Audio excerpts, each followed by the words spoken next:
നിങ്ങളുടെ favourite shows ഇനി ഒരിക്കലും മിസ്സാവില്ല. ഇപ്പോൾ C5 കാണും നിങ്ങളുടെ ഫേവറേറ്റ് ഷോസ് തികച്ചും സൗജന്യമായി. പരമേശ്വരനെ ഇന്നലെ രാത്രി ആരോ കൊല്ലാൻ ശ്രമിച്ചു. അത് വരുണാണെന്നാ പോലീസുകാർ പറയുന്നു. വരുണിനെ പോലീസുകാർ അറസ്റ്റ് ചെയ്ത് കൊണ്ടുവരിക. പോയി അടുത്ത പഞ്ചായത്തിൽ ഇടിവെട്ടിയാലും അതിന്റെ കാരണക്കാരിയും രാധികമോളാണെന്ന് പറയുന്ന അവസ്ഥയിലേക്ക് എത്തിയിട്ടുണ്ടമ്മ. അവൾ ആരോടും ഒന്നിനും പോകുന്നില്ലല്ലോ അമ്മേ. ഇപ്പൊ ഒരു ജോലി കിട്ടിയിട്ടുണ്ട്. അവള് മര്യാദയ്ക്ക് അതിന് പൊയ്ക്കോട്ടെ. പൊയ്ക്കോട്ടെ. ദുരന്തങ്ങളെ ചാരി നിന്നാലേ ജീവനടക്കം പലർക്കും പലതും നഷ്ടമാകും. അതൊക്കെ കുറച്ചു കഴിയുമ്പോ നിങ്ങൾ പഠിച്ചോളൂ. പ്രിയമോളെ, ആ മോളെ, വരുണിന്റെ അച്ഛനിപ്പ എങ്ങനെയുണ്ട്? അമ്മയൊക്കെ ഹോസ്പിറ്റലിലെ അച്ഛ. ഡോക്ടർമാര് പ്രത്യേകിച്ചൊന്നും പറഞ്ഞിട്ടില്ല. അച്ഛതാ ഹോസ്പിറ്റലിലേക്ക് ഇറങ്ങാണ്. അച്ഛാ, ഞാനിപ്പോ വിളിച്ചത് മറ്റൊരു കാര്യം പറയാനാ. കുറച്ചു മുൻപ് ഇവിടെ പോലീസുകാർ വന്നിരുന്നു. വരുണിനെ അറസ്റ്റ് ചെയ്തോണ്ട് പോയി.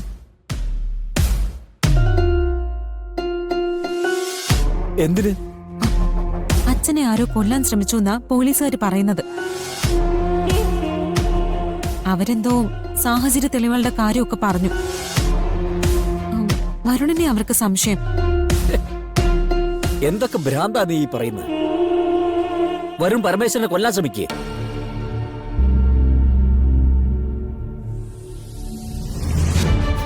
മണ്ടത്തരം വിളമ്പുന്നതിനൊക്കെ ഒരു അതിരില്ലേ മോളെ? അല്ല, പോലീസുകാർ വരുമ്പോ അവിടെ വേറെ ആരും ഇല്ലായിരുന്നോ? മുത്തശ്ശി ഉണ്ടായിരുന്നു, ചെറിയച്ഛനും ഉണ്ടായിരുന്നു. ചെറിയച്ഛൻ വേണ്ട കാര്യങ്ങളൊക്കെ ചെയ്യാന്ന് പറഞ്ഞിട്ടുണ്ട്. പക്ഷേ പോലീസുകാര് നല്ല ദേഷ്യത്തിലായിരുന്നു. നമ്മൾ എന്തെങ്കിലും ചെയ്യേണ്ടതുണ്ടോ മോളെ? അച്ഛൻ വിചാരിച്ചാൽ എന്ത് ചെയ്യാനാ? അതൊക്കെ ചെറിയച്ഛൻ നോക്കിക്കോളും. ഞാൻ വിവരം പറഞ്ഞേ ഉള്ളൂ. ഞാൻ വെക്കട്ടെ അച്ഛാ.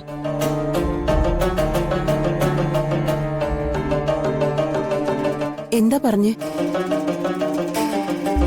പരമേശ്വരനെ ഇന്നലെ രാത്രി ആരോ കൊല്ലാൻ ശ്രമിച്ചു. അത് വരുണാണെന്നാ പോലീസുകാർ പറയുന്നു. വരുണിനെ പോലീസുകാർ അറസ്റ്റ് ചെയ്ത് കൊണ്ടുവരിക.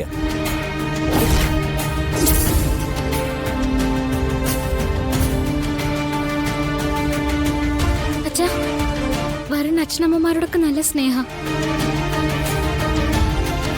വരുൺ അങ്ങനൊന്നും ചെയ്യില്ല. നിന്നോട് ആരെങ്കിലും അഭിപ്രായം ചോദിച്ചോ? ഓ, ഇനിയിപ്പൊ ഇവള് വേണമെങ്കിൽ പോലീസ് സ്റ്റേഷനിലേക്ക് ഇറങ്ങും. അവിടെ ചെന്ന് എന്തെങ്കിലും ഒപ്പിക്കണമല്ലോ. മുത്തശ്ശി, ഞാൻ ഒന്നിനും പോവാൻ ഉദ്ദേശിച്ചിട്ടില്ല. ഒരാളെ നമുക്ക് അറിയാമെങ്കിൽ പറയുന്നതിൽ കുഴപ്പമൊന്നുമില്ലല്ലോ. അനിയത്തിയുടെ ഭർത്താവാണെങ്കിലും നിനക്കാണല്ലോ കൃത്യമായിട്ട് അറിയാവുന്നത്. ദേവ, ഇവളുടെ വാക്ക് കേട്ട് ഒന്നും ചെയ്യാൻ നിൽക്കണ്ട. എന്തെങ്കിലും അറിയണമെങ്കിൽ കണിമംഗലത്തോട്ട് ചെല്ല്.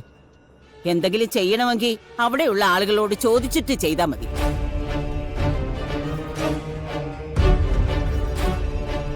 അച്ഛാ, അച്ഛൻ പോയി അന്വേഷിക്കണം. വരുൺ അങ്ങനെയൊന്നും ചെയ്യില്ല.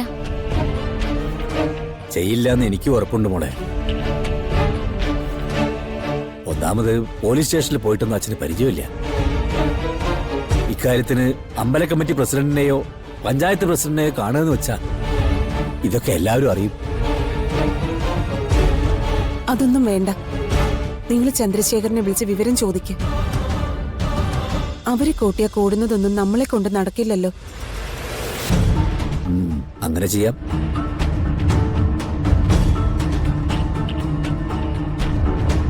എന്നാ പിന്നെ ഞാൻ ഇറങ്ങുക.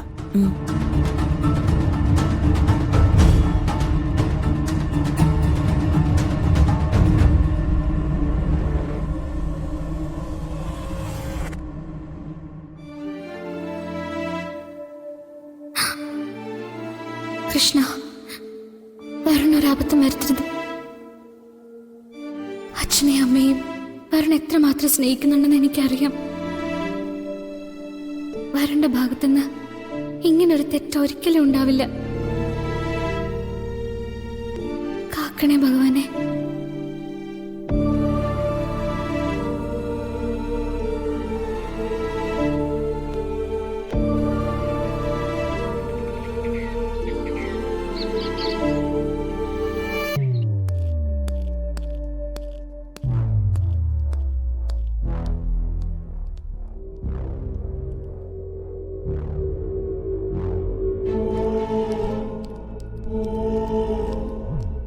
വരുൺ, സാറ് വിളിക്കുന്ന അകത്തേക്ക് വരും.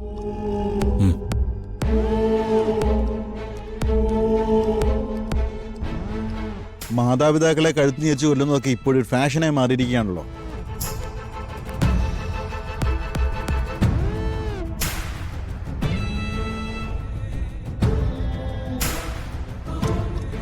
പലരും അത് ചെയ്യുന്നത് ലഹരിയുടെ പിൻബലത്തിലാണ്.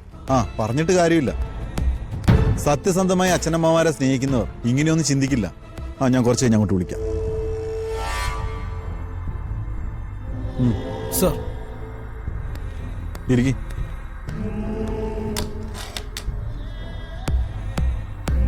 അറസ്റ്റ് ചെയ്തുകൊണ്ട് വന്നപ്പോൾ ഞാൻ മിസ്റ്റർ വരുണിനോട് കുറച്ച് ചോദ്യങ്ങൾ ചോദിച്ചു. പലതിനും താങ്കൾ ഉത്തരം പറഞ്ഞില്ല. എന്തുത്തരാ സാറിന് വേണ്ടത്? ഞാൻ എൻ്റെ അച്ഛനെ കൊല്ലാൻ ശ്രമിച്ചു എന്ന് പറയുമ്പോൾ അതിന് ഉത്തരം സാറിന് പറഞ്ഞു തരണം. സാർ, ഈ ലോകത്ത് ഞാൻ ഏറ്റവും കൂടുതൽ സ്നേഹിക്കുന്നത് എൻ്റെ അച്ഛനെയാണ്. അത് എൻ്റെ കുടുംബത്തിൽ എല്ലാവർക്കും അറിയാം. എൻ്റെ അച്ഛനും അത് നന്നായിട്ട് തന്നെ അറിയാം. മിസ്റ്റർ വരുൺ, ഈ സ്നേഹത്തിന്റെ കഥകളൊക്കെ ഉണ്ടല്ലോ, എൻ്റെ ഔദ്യോഗിക ജീവിതത്തിൽ ഞാൻ നിത്യേന കേൾക്കുന്നതാണ്. ഡ്യൂട്ടിയിലിരിക്കുന്ന ഞങ്ങളുടെ മുന്നിൽ നടക്കുന്ന സ്നേഹത്തിന്റെ ഡ്രാമ ഒരുപക്ഷെ വേറെ ആർക്കും കാണാൻ പറ്റില്ല. സ്വന്തം അച്ഛനെ കൊന്നവനെ ഞങ്ങൾ പിടിച്ചുകൊണ്ട് വന്ന് ചോദ്യം ചെയ്യുന്നു. അവൻ ഞങ്ങൾക്ക് മുന്നിൽ ഒരുപാട് കഥകൾ പറയുന്നു, കരയുന്നു, ചിലപ്പോൾ സ്വയം ദ്രോഹിക്കുന്നു. പക്ഷേ 2-3 ദിവസത്തിനുള്ളിൽ ചെയ്തത് അയാളാണെന്ന് ഞങ്ങൾക്ക് ബോധ്യപ്പെടുമ്പോൾ അയാളുടെ ഒരു ഇരിപ്പുണ്ട്. താൻ അഭിനയിച്ചതൊക്കെ വെറുതെ ആയി പോയല്ലോ എന്നൊരു ഇരിപ്പ്. സാറിൻ്റെ അനുഭവങ്ങളൊന്നും ഞാൻ ചോദ്യം ചെയ്യുന്നില്ല. എനിക്ക് എൻ്റെ കാര്യമല്ലേ പറയാൻ പറ്റൂ. സാർ അറ്റ്ലീസ്റ്റ് അച്ഛനെ കൊല്ലാൻ എനിക്ക് എന്തിനു തോന്നുന്നു അതെങ്കിലും എനിക്കൊന്ന് പറഞ്ഞതാ. പറഞ്ഞുതരാം. അതിസമ്പന്നതയുള്ള കുടുംബങ്ങളിൽ വഴക്കും കൊലപാതക ശ്രമവും ഒക്കെ നടക്കുന്നത് അധികാരത്തിന് വേണ്ടിയാണ്. നിങ്ങളുടെ വീട്ടിലും അങ്ങനെ ഒന്ന് സംഭവിച്ചിരിക്കുന്നു. എന്താ സാർ ഉദ്ദേശിക്കുന്നത്? ഇത്രയും കാലം കണിമംഗലത്തെ സ്വത്ത് കൈകാര്യം ചെയ്തിരുന്നത് കണിമംഗലം പരമേശ്വരനാണ്. പക്ഷേ 2 ദിവസം മുമ്പ് തയ്യാറാക്കി വെച്ചിരുന്ന ഒരു രേഖ പ്രകാരം സ്വത്തിന്റെ പരിപൂർണ അധികാരം വരുണിന്. അതെങ്ങനെ സംഭവിച്ചു? എൻ്റെ അറിവിൽ അങ്ങനെ ഒരു കാര്യം നടന്നിട്ടില്ല. ആ ധാരണ തെറ്റാണ്. നിങ്ങളുടെ കമ്പനിയുടെ ലീഗൽ സൈറ്റ്സ് നോക്കുന്ന അഡ്വക്കേറ്റിനെ ഞാൻ വിളിച്ചു വരുത്താം. അദ്ദേഹത്തിന്റെ കയ്യിലുള്ള രേഖകൾ പരിശോധിക്കാം. പ്രത്യേകിച്ചും ആരും അറിയാതെ അങ്ങനെ ഒരു ഡീല് നടന്നിട്ടുണ്ടെങ്കിൽ. ഡൗൺലോഡ് ചെയ്യൂ C5 ആപ്പ്. കാണൂ എല്ലാ എപ്പിസോഡുകളും സൗജന്യമായി.